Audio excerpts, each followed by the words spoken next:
Probablemente dos de los modelos para Asus que mayor relevancia tengan en el mercado se traten de F Gaming y A Gaming, ya que dentro de lo que cabe es de las gamas altas en esa compañía donde más facilidad se tiene a la hora de obtener esos productos, principalmente porque tendrían mejor relación en cuanto a su costo. Y aunque A Gaming por lo general ha venido siendo el modelo de menor gama dentro de estos, para nada tendría una distinción grande con respecto a F Gaming. Y a partir de ello y en este video estaremos analizando qué tan conveniente sería la nueva versión Z790A Gaming a partir de cada una de las características añadidas y aquellas ventajas y desventajas que se van a plantear para una construcción.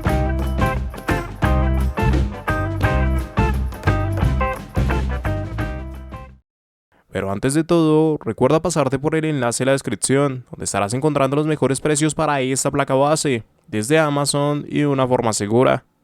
Pásate. Características generales. Y es que empezando con ese apartado de características, en este caso como sería evidente, nos encontraremos con una placa bajo el chipset Z790 y el socket LGA 1700, que nos estaría dando soporte a procesadores dentro de Intel en la 13ª y 12ª generación, lo cual incluye la compatibilidad necesaria para procesadores dentro de líneas como i9, i7, i5 e i3.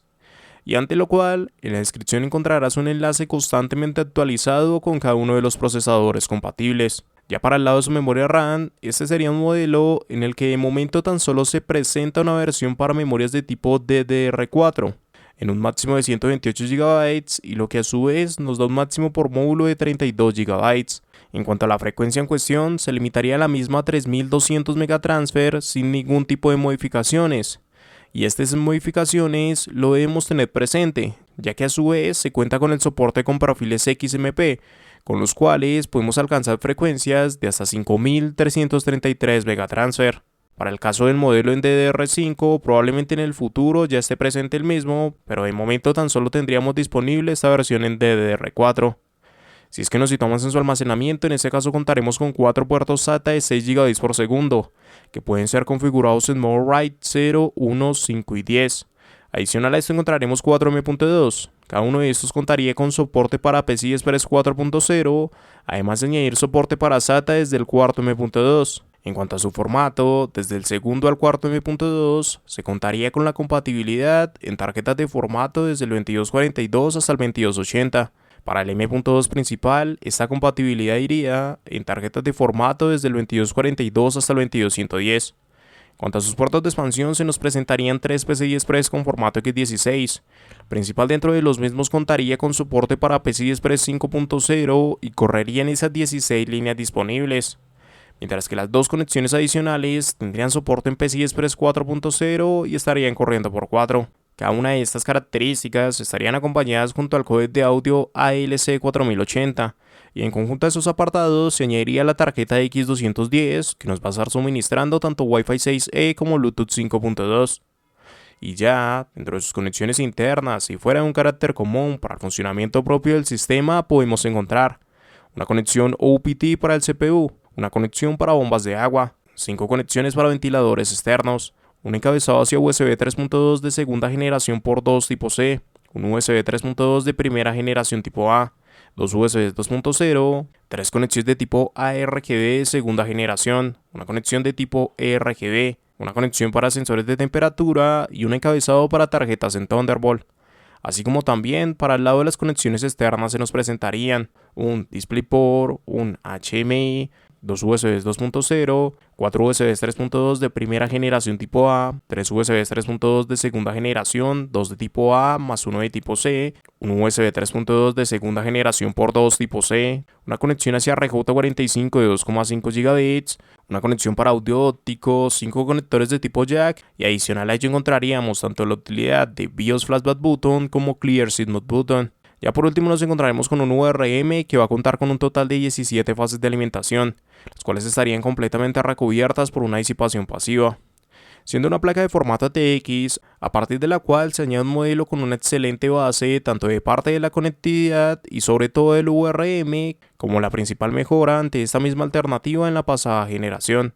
Además de una estética que se centraría en gran parte de la justificación alrededor de su costo y que debe ser uno de los principales motivos para la elección de una placa como estas. pero evidentemente también se encontraría con alternativas a rivalizar ante ese mismo precio que no solo aportarían a la estética como mejora general. Y por lo cual, si esta opción no te llega a convencer por las características o precio planteado para la misma, en la descripción vas a encontrar un enlace con más posibilidades en placas base que se van a ajustar mejor a lo que tengas en mente.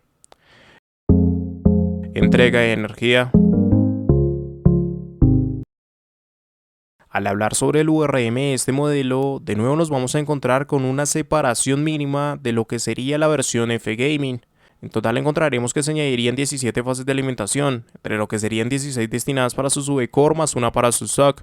Bajo la gestión de cada una de estas encontraríamos al controlador central de Renis RAA229131, el cual tendría soporte para operar de forma directa con hasta 20 fases de alimentación. A partir de los MOSFET encontraríamos las piezas de un CMIC FDMF5062 con una capacidad de hasta 70 A y con Smart Power Stage. Esto dejaría un manejo en teoría por parte de sus VCore de hasta 1120 A. Con todo ello básicamente se presenta el mismo VRM que encontrábamos para F Gaming pero en Z690. Con respecto a Z790 F Gaming sí que vemos una mejora desde la misma ante el cambio de sus MOSFET. Y ante este mismo escenario, básicamente es un VRM similar a lo que se puede ver con Aorus Elite para Z690 y Z790, así como también cercano a esa Tomahawk en Z690.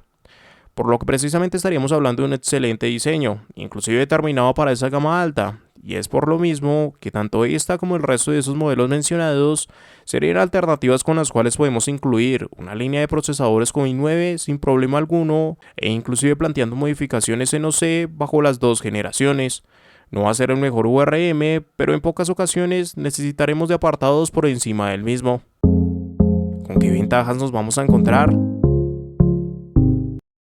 A partir de este modelo, gran parte de lo que se puede conseguir destacar vendría a partir de la comparativa frente a aquellas opciones de menor gama. De esta manera es donde precisamente relucen apartados, como el estar sumando hasta 3 conexiones para M.2 y con el soporte correspondiente de las mismas en PCI Express 4.0, así como la disipación para cada una de estas unidades a incorporar, desde la misma manera el plantear avances como el soporte de PCI Express 5.0 a través de su PCI Express principal, además del reforzamiento propio que nos va a plantear esta conexión. Ya vamos a obtener uno de los mejores codecs de audio para este tipo de placas, desde lo que sería el ALC 4080, sea un buen soporte ante las conexiones hacia USB tipo A, como de la misma manera en USB tipo C, donde inclusive encontramos hasta 3 conexiones de este tipo, además de obtener sobre 2 de las mismas la mejor versión para este tipo de conectores. Pero aún por encima de ello, lo que más se debería destacar son los cambios frente a su anterior versión en Z690, que a la final es lo que va a establecer qué tan conveniente puede ser este modelo. Es desde lo mismo que precisamente tendríamos que tener en cuenta mejoras como el dar el salto correspondiente ante Wi-Fi 6E a partir de tarjetas como AX210,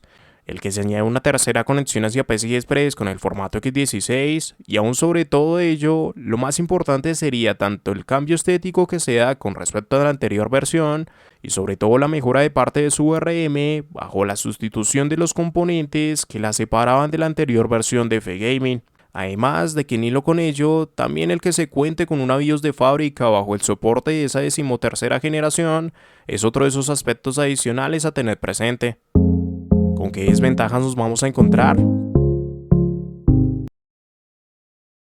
Ya que si bien esas características precisamente dan una buena placa donde pocas veces necesitaremos de apartados adicionales a la hora de realizar un ensamble, no es un escenario que tan solo se dé desde esta placa, y mucho menos tan solo con esta marca. Es por lo mismo que el costo influye bastante y es a partir de lo cual tenemos el mayor problema.